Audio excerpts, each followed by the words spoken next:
Hi, Assassins. I'm Brooke. And I'm Cami. Welcome to Bookish Realms. Hi, Assassins. Cami here. If you're listening to this on Thursday, October 24th, it's an extra special #Throne Thursday. It's Brooke's birthday.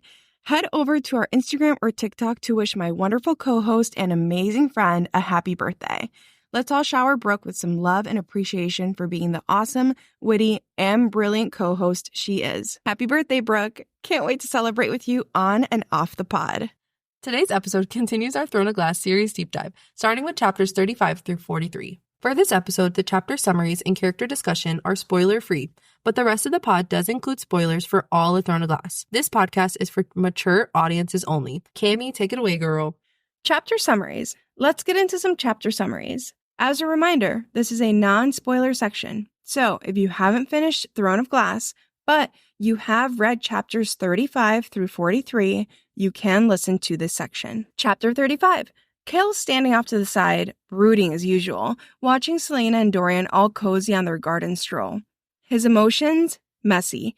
He's torn between her dark past at Endovier and this growing sense that maybe, just maybe, she's not so bad. Meanwhile, Selena's getting closer to Dorian, but before things get too mushy, she discovers a word mark under her bed. Yikes. The creepy vibes keep rolling when she spots Nehemia in the library reading a high-level book, despite claiming not to know much of the common tongue. Is Nehemia hiding something? Selena sure thinks so. Chapter 36. It's Yulemas morning, and Selena wakes up to an adorable surprise. Dorian's left her a bag of candy. So sweet. Literally. Later, she joins Kale for a religious ceremony where she gets blessed by Deanna, goddess of the hunt. Super mystical. But Selena being Selena, she's prepping to crash the Yulemas ball even though she wasn't invited. Chapter 37.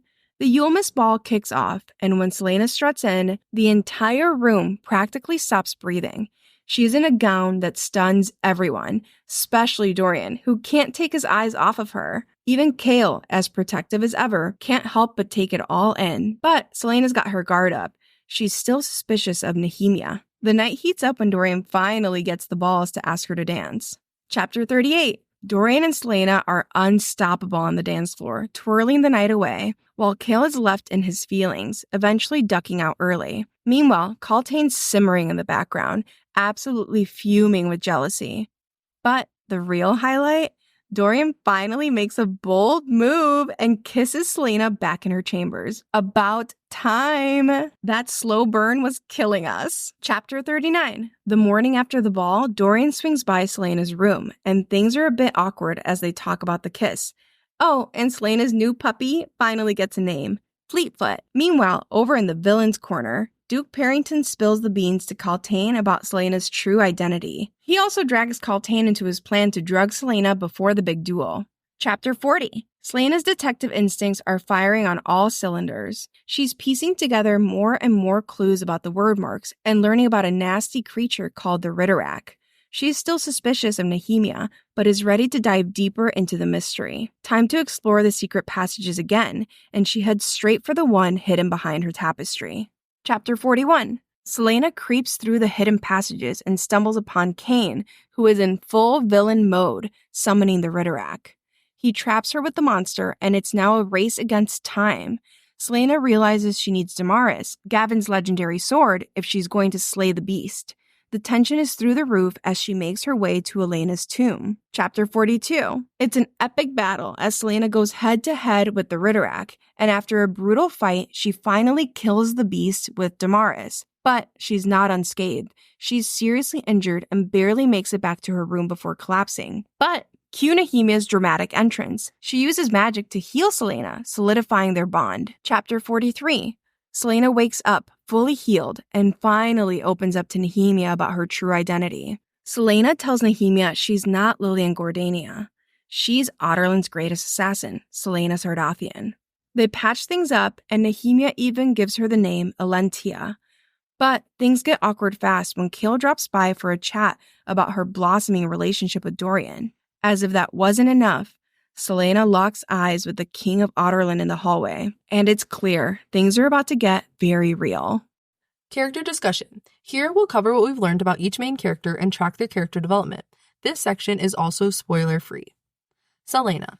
Selena goes through an emotional roller coaster in these chapters. She's carrying this huge guilt about suspecting Nehemia, and just when she's on the verge of really grappling with it, she's thrown into an encounter with the Ritterak.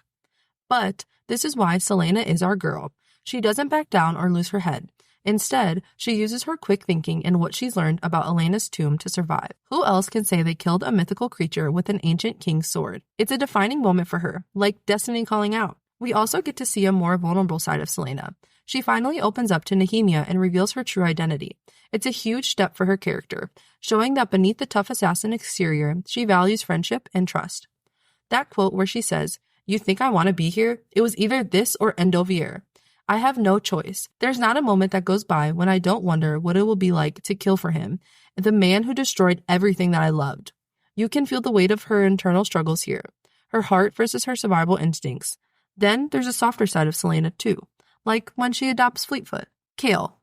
I didn't like how I said that. Kale. Cole. Kale. Did I say that weird again? Kale. Kale. Okay. Just stop saying it like it's his name and just say it like it's kale. Oh, okay. Like the vegetable. Oh, yeah. That's my trick. That's true. That's all I do. Beautiful. Just like when I see Otterland, I don't even look at I just read it as Otterland.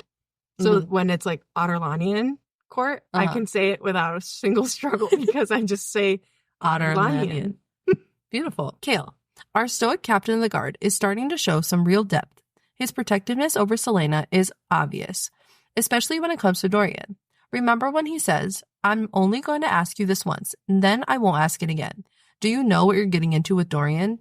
There's a mix of jealousy and genuine concern in the moment. He's clearly torn between his duty and his growing feelings for Selena, and that tension is part of what makes his character so compelling. It's like we're watching him slowly realize he's falling for her, but he's not quite ready to admit it for himself. His struggle becomes even more obvious when Selena compliments him during the Yumes ball, telling him he's better than everyone in here and very handsome. Instead of accepting the compliment, Kale downplays his worth, saying he's not exactly a catch. There's a hidden sorrow in his response that highlights his self-doubt. No matter what Selena says, Kale can't seem to view himself as good enough for her, especially when compared to someone like Dorian, the crown prince. This growing insecurity adds layers to his character, as he grapples with feelings of inadequacy alongside his deepening affection for Selena. It really makes us sad to see him feeling like this. Sad face. Dorian. But then we have Dorian. The prince is all in when it comes to Selena. That Yumes ball scene, he's completely enchanted by her. And the quote, "Though the waltz was playing, those not dancing quieted themselves as a mysterious masked girl lifted her skirts and took a step, then another," captures the magic of that moment. But what's even more compelling is how Dorian starts to wrestle with the reality of his feelings. He's not just chasing after a crush, he's willing to face the consequences of pursuing Selena, even though he knows it could be risky. Nehemia. Nehemia, though, wow. Her language skills, her knowledge of word marks, her magical abilities, Nehemia is so much more than she initially appeared. Her friendship with Selena also deepens in such a meaningful way. The quote, "Names are not important, it's what lies inside of you that matters," is such a powerful moment between them, especially since she gives Selena a new name, Elentia, which means spirit that cannot be broken. It's a testament to Nehemia's wisdom and the strong bond they're building. But not everything is sunshine and friendship in this stretch of chapters. We've got Kaltain and Cain up to no good. Kaltain's jealousy of Selena and her willingness to work with Duke Parrington to poison Selena shows just how far she's willing to go for power, but to kill for it. It's clear she's not completely heartless. Yet her ambition overrides any moral dilemma, and that's where we see her darker side emerging. And Cain, well, he's behind the murders. He's using dark magic, and he's not afraid to sacrifice Selena to further his own goals.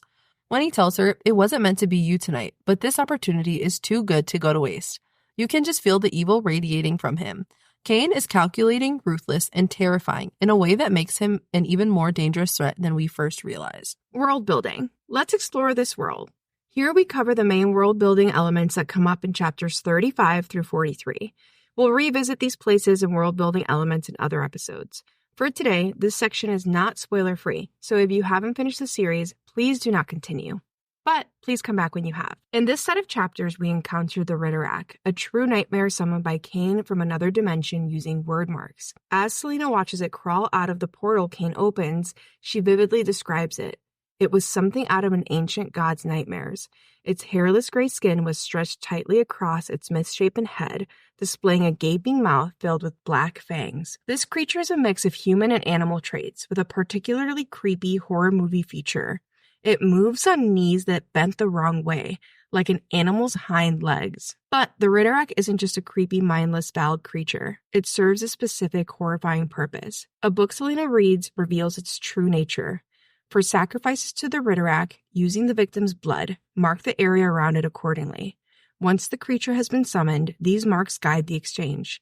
For the flesh of the sacrifice, the beast will grant you the victim's strength. This explains Cain's growing strength throughout the competition. With every sacrifice the Ritterak kills, Cain absorbs the victim's power. Essentially, the Ritterak acts as a conduit, transferring the essence of its prey to its summoner. When Selena faces off against it, she notes the Ritterak's eyes. She'd never seen anything like them. There was nothing in them but hunger. Endless, ageless hunger. The creature was not of this world. That final observation is critical because it reveals two things. 1, other worlds exist beyond their own. 2, portals or gates can be open, allowing beings from these worlds to cross over. The Ritterak, summoned using word marks, is proof that word marks can function even in a world where other forms of magic have vanished. This shows us not only the terrifying nature of these creatures, but also the potential danger in tampering with magic that opens doors to realms we likely don't want to mess with. This marks one of the first times Selena comprehends how dangerously interconnected her world is with other realms. The fact that the Ritterak even exist hints at the far-reaching influence of the Valg and their otherworldly magic. It raises questions about the extent of the Valg's power and whether other creatures like the Ritterak exist in other worlds. But more on that in a Massverse episode.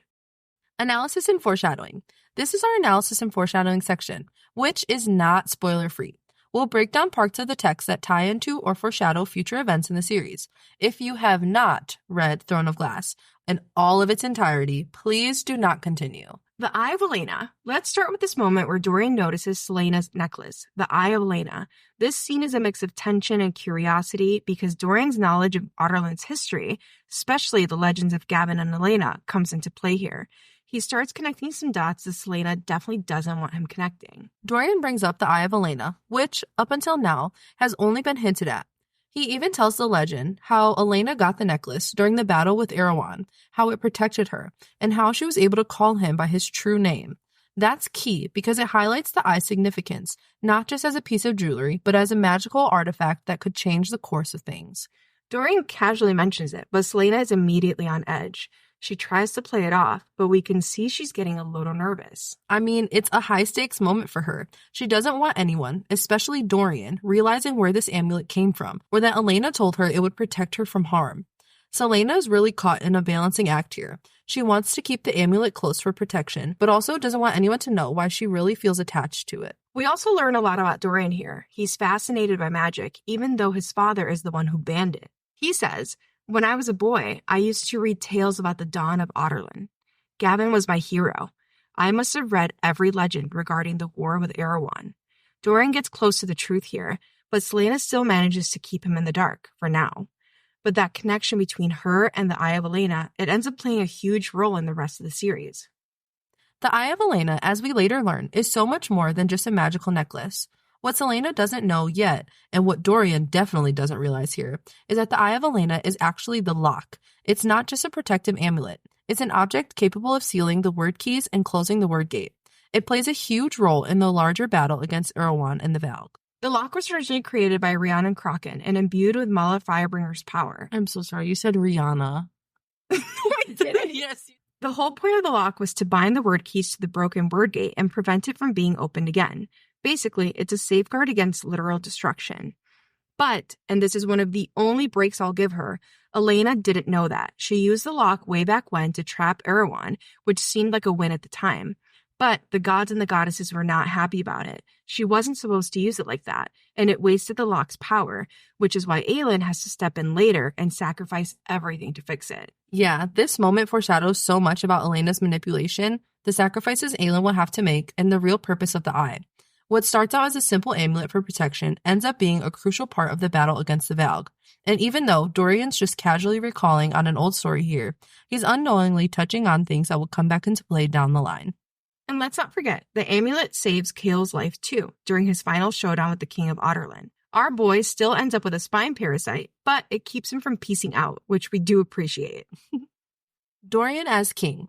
Let's talk about the way Celaena influences Dorian's self-perception. There's this scene where he's dancing with her, and he has this moment where he feels kingly because of her. He's always been the spoiled prince, but when he's around her, it's like he can finally see himself as more than that.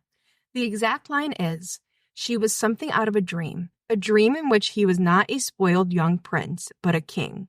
It's such a key moment of foreshadowing because it's not just about his feelings for her. It's about how she makes him realize his own potential, his ability to lead.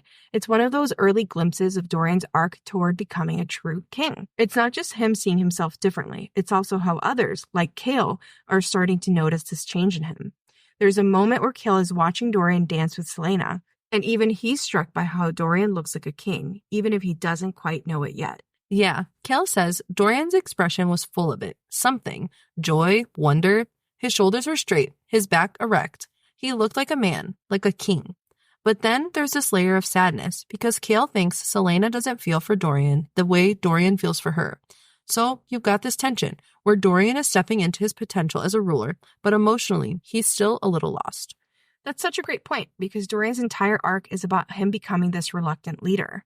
He doesn't want the throne, not really, but moments like these show that he has the ability to lead, especially when he's inspired by people like Celaena. She's kind of the catalyst for his growth, both as a person and as a future king. You see these glimpses of his strength and his capacity to lead, but it's also buried under layers of doubt, privilege, and honestly, fear. He doesn't want the responsibility. He's a reluctant king, but that reluctance is what makes him such a great one later on. And Aelin ends up being directly tied to Dorian's journey to becoming king, especially in the showdown at the end of Queen of Shadows. When we eventually see Dorian take the throne, all these small moments build up to that. His arc isn't just about becoming king, it's about becoming the kind of king he needs to be. And it all starts here, with these moments where he's inspired, pushed, and even heartbroken by Celaena. But it's also what makes him such a strong, compassionate leader in the end. And Celaena, aka Aelin, plays such a huge role in shaping that version of him. I actually literally wish they were together. I'm not gonna lie. They were originally. I know. We have to do an episode on Queen of Glass. Yes, we must. Yeah. Am I gonna mispronounce this? Maybe. Kale catching feelings for Celaena is one of the more subtle but heartbreaking arcs in Throne of Glass. There's this constant tension between his duty as captain of the guard and the emotions he doesn't want to acknowledge, but can't seem to stop feeling. He knows he shouldn't care for her, but with each passing day, those walls are melting away. There's this passage where Kale catches himself, realizing how much she's affecting him. He felt the barriers melting. He let them melt because of her genuine laugh, because he caught her one afternoon sleeping with her face in the middle of a book. He knows what she's capable of. Deceitful, cunning, vicious. But at the same time, he can't help but see her as more than just an assassin. And that's what makes his feelings so tragic. He's watching this girl who's been through hell and back, someone who survived Endovier and can still laugh, and it's tearing him up inside. He's torn between his duty to protect the kingdom and his growing admiration, and eventually, love for her. He even compares her life to his own, saying he's never faced anything close to what she's been through. That comparison he makes about how he was training with the guards at 17 while she was being sent to a death camp. It's such a powerful moment. Kale's guilt is so real in that moment. He realizes he's lived a pretty sheltered life, while Celaena has fought and survived unimaginable horrors. That guilt bleeds into his feelings for her. It's like he doesn't feel worthy of her, like he could never fully understand her world. We see this again in the garden scene, where Kale watches Celaena waltz alone on her balcony. It's a quiet, sweet moment. He knows her thoughts aren't of him, and he stands below, feeling like an outsider to her world. Even though he aches to be a part of her life, he believes someone like her could never look at him that way.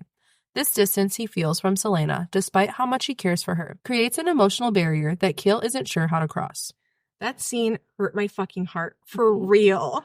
It's this raw moment where he realizes he's on the outside looking in. She's never going to see him the way he sees her, at least not right now. And it just drives home his sense of inadequacy. That's the thing about Kale. He often feels like he's not enough for her. Like in the ballroom scene, when she asks him to dance and he says no. At first, it seems like he's being practical because Parrington is watching. But when Celaena calls him a coward, his true feelings slip through. His response is so telling. If he weren't here, I would have said yes. He wants to dance with her. He wants to be close to her, but he doesn't think he deserves it. And later, when she calls him handsome and says he's better than anyone in the room, he can't believe it. He even tells her, I'm not exactly a catch for any of them. And then there's this deep sorrow in his eyes. Our boy needs a confidence boost, literally for real. It's like no matter how much she sees in him, his strength, honor, loyalty, he can't bring himself to believe that he's worthy of her attention. He's the captain of the guard, and yet he's standing there feeling like he's second best, especially compared to someone like Dorian. And what makes it even more complicated is that they do end up getting together in Crown of Midnight. So watching these early feelings develop is fascinating. You can see Cale struggling with his emotion, knowing they're there, but constantly trying to push them down because he thinks he shouldn't feel them. But it's inevitable. The more time they spend together, the more those walls crumble. It's a slow burn, but a really beautiful one. The tension between them is so strong, and it's clear that, despite Cale's feelings of inadequacy, he cares for Selena deeply. And as much as he tries to keep his distance, you can tell that he's slowly falling for her. It's this constant internal battle between his duty, his sense of worth, and his growing love for her. So cute. No, I love it. I do. Okay, when they got together in Crown of Midnight, like, I loved it. You know, it's I crazy. loved it so much. I remember you texting me and being like, at this point in time, I was like already, I think in I think you were close to I was close to being done. And I remember you texting me being like, Cale and Selena, heart. And I'm thinking in my head, bitch, wait till you meet Rowan and wait till you get to Queen of Shadows. I really love them together because he is what she needed in that moment. Yeah. And it's really sweet. Yeah. The Yulmus Blessing. Let's dive into the Yulmus Blessing scene. And even though the blessing seems like a nice tradition, there's so much more to it. Selena gets this blessing during the service from Deanna, who is the huntress and protector of the young. The high priestess is wearing this robe with an 8-pointed star on it, Deanna's symbol. The 8-pointed star is more than just a divine fashion statement. It's actually a symbol of the 8 major gods in this world. Okay, I know we keep saying this, but we just want you guys to know we have taken note of all of these details, and there are so many Massverse episodes coming. Let's introduce our cast of gods. Deanna, the huntress. She's the goddess of the hunt and maidens, and she's got a special connection with Selena. But we gotta watch out. Deanna's got more secrets than a spy's journal. Loomis, lord of the gods. He's the firstborn god who brought love into the world. Farner, god of war. He blesses Duke Parrington. Hate that. Mala Firebringer. She's not in this scene, but she's Deanna's sister and eternal rival. They took sibling rivalry to a divine level. So, how did these gods even end up in Aurelia? They're basically cosmic tourists who overstay their welcome. If you've read Crescent City, that probably sounds a little familiar. The gods came through a temporary word gate, realized they were stuck, and made a deal with Bran Galathinius, Aelin's ancestor, during the Battle of Wars. The deal was simple. Brandon would open a word gate to send the gods home, and they'd take Big Bad Erewhon with them. 2 birds, 1 stone. But Elena, Brandon's daughter, messed up the plan by sealing Erewhon away instead.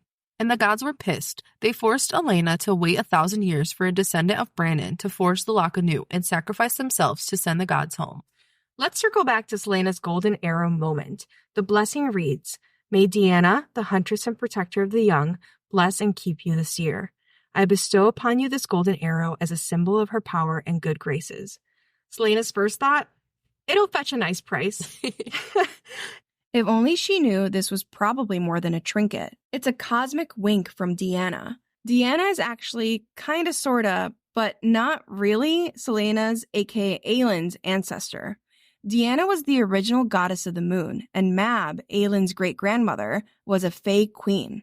She was later crowned as Deanna, and Mab was appointed godhood, though Mab is not really a god.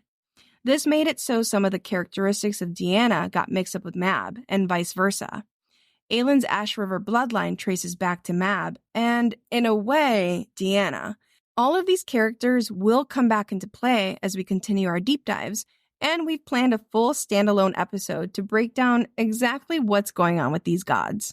Deanna isn't just watching over Aelin. She's waiting for the right moment to possess her and use her power. This blessing is a big deal for several reasons. The golden arrow is a symbol of Deanna's future involvement in Aelin's life. The blessing shows the gods are interested in Selena/Aelin's fate. It hints at Selena's true identity and connection to the divine world.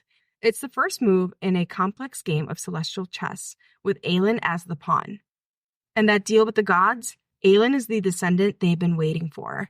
The blessing is like Deanna putting a dibs on Aelin's power. Fast forward to Empire of Storms, and we see Deanna's master plan unfold.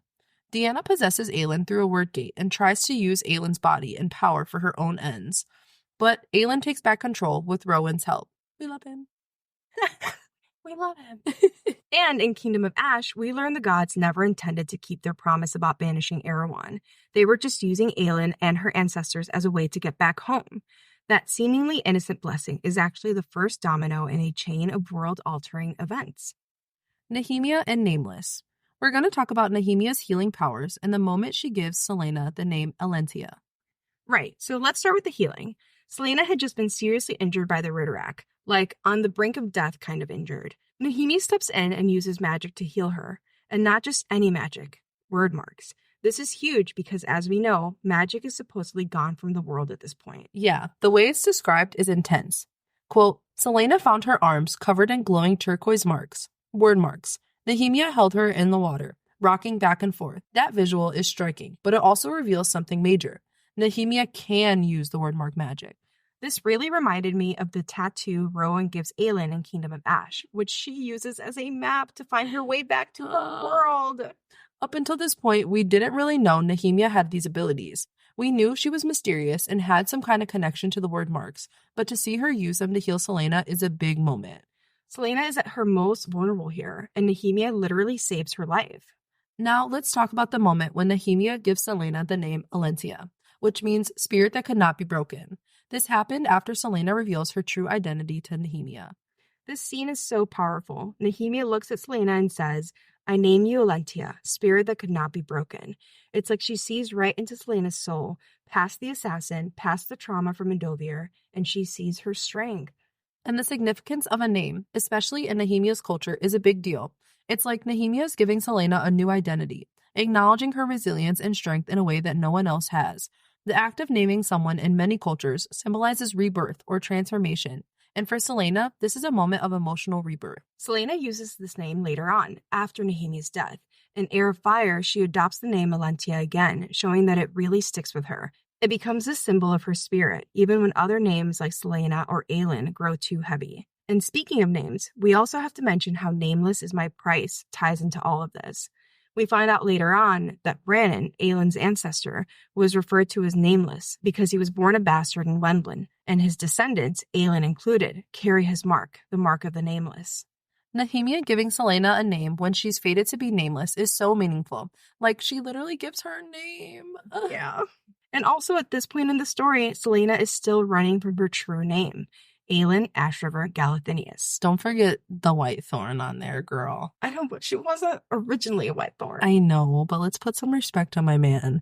Anyways, that line, nameless is my price, is one of those puzzle pieces that slowly clicks into place as we move through the series. It leads us to the revelation that a descendant of Brennan, someone with this mark, is going to be the sacrifice needed to force the lock and close the word gates. All these clues point to Aelin as the person who will be sacrificed. Nehemia giving Celaena the name Elentia ties into this overarching theme of identity, names, and the price Aelin will have to pay later. The plot against Celaena.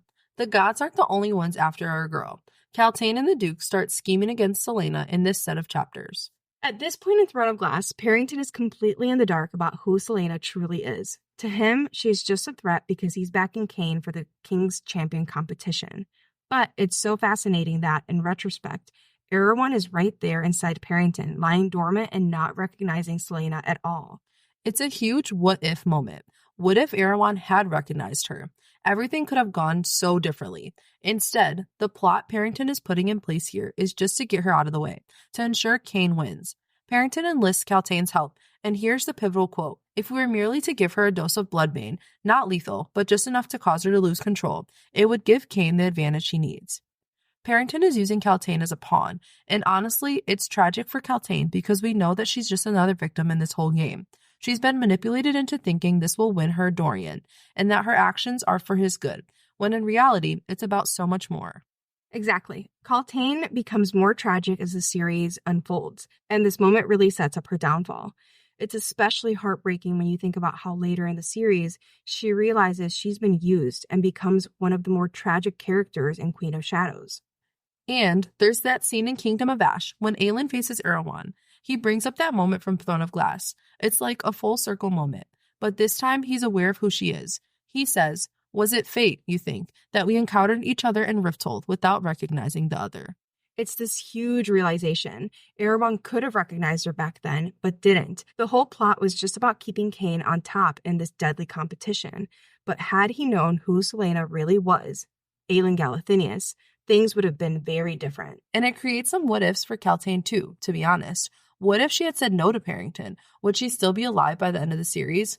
Her willingness to go along with this plan sets off a chain of events that ultimately leads to her demise. Even in this scene, Kaltain hesitates. She questions whether Cain can handle it himself, and Parrington insists on drastic measures. It's a pivotal moment for her character, but ultimately she agrees, thinking it'll bring her closer to Dorian. Then we'll be able to get him on the right path, won't we? That line is just so sad. Kaltain is trapped in her ambitions, unable to see the truth. And when you know that Parrington has Erewhon inside him, manipulating things without even knowing who he's truly facing, it adds this whole other layer of tension. Totally. And this is the beginning of that twisted, tragic end for Kaltain. By the end of the series, we get a very different version of her. But at this point, she's still caught up in the web of manipulation Parrington and the Valag are weaving around her. Favorite moments. And lastly, our favorite moments. These are moments in this set of chapters that we really just loved. The Yulmus candy. All right, so one of my absolute favorite moments in this chapter is when Dorian gifts Celaena a 3-pound bag of candy for Yulmus. And her reaction is priceless. She immediately starts eating it like there's no tomorrow. I mean, half the bag is gone before breakfast. Celaena has such a soft spot for candy. It's like her one weakness. I love how it says she was surrounded by dunes of sugar and still just crammed more into her mouth. But I have to say, as much as I love Celaena, like, what if that candy had been poisoned? Just a silly little thought, but seriously. And then there's Philippa's hilarious entrance. She's like, "It's 7 a.m. It reminds me of that TikTok sound. It's 7 a.m. Do you know what I'm talking about? Yeah. Does everyone know? I don't know. Plus, Celaena's teeth are literally stained red from the candy. And Philip is like, "Even my grandson doesn't eat like this." Then, of course, we get Dorian. When Celaena sees him sitting there, and she's like, "Are you my present, or is there something in that basket?"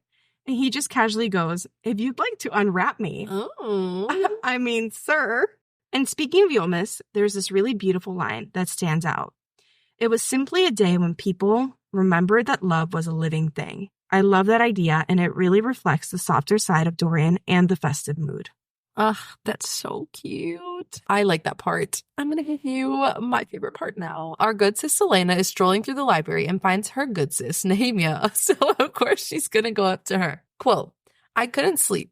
She shifted her eyes to the princess's book. That wasn't the book they used during their lessons. No, it was a thick, aging book, crammed with dense lines of text. "What are you reading?" Nehemia slammed the book shut and stood. Nothing. Celaena observed her face. Her lips were pursed, and the princess lifted her chin. "I thought you couldn't read at that level yet." Nehemia tucked the book into the crook of her arm. "Then you're like every other ignorant fool in this castle, Lillian," she said with the perfect pronunciation in the common tongue. Not giving her a chance to reply, the princess strode away. Celaena watched her go. It didn't make sense. Nehemia couldn't read books that advanced, not when she still stumbled through lines of text. And Nehemia never spoke with that kind of flawless accent. And in the shadows behind the desk, a piece of paper had fallen between the wood and the stone wall. Easing it out, Celaena unfolded the crumpled paper. She whirled around to the direction where Nehemia had disappeared. Her throat constricted. Celaena tucked the piece of paper into her pocket and hurried back towards the great room, the word mark drawn on that paper burning a hole in her clothing.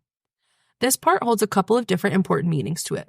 One, Nehemia can't speak the common tongue perfectly, and that's why Celaena is so shocked, because she has been faking not being able to speak the common tongue, so she can just hang out with Celaena. Two, this is the moment when Celaena starts to doubt Nehemia, which makes her question Nehemia's loyalty. This whole time, Nehemia is doing all this research to help Celaena, not hurt her. And that wraps up our deep dive into chapters 35 through 43 of Throne of Glass. We hope you enjoyed our analysis and theories. Don't forget to follow us on Instagram and TikTok, where our handle is @BookishRealmsPod. We'd love to hear your thoughts on these chapters, so drop us a comment or send us a message. Also, leave us a rating if you like what you heard. It really helps us out. Join us in 2 weeks when we'll be discussing chapters 44 through 55, aka our last episode for Throne of Glass. Holy shit! Until then, keep reading, Assassins. Bye!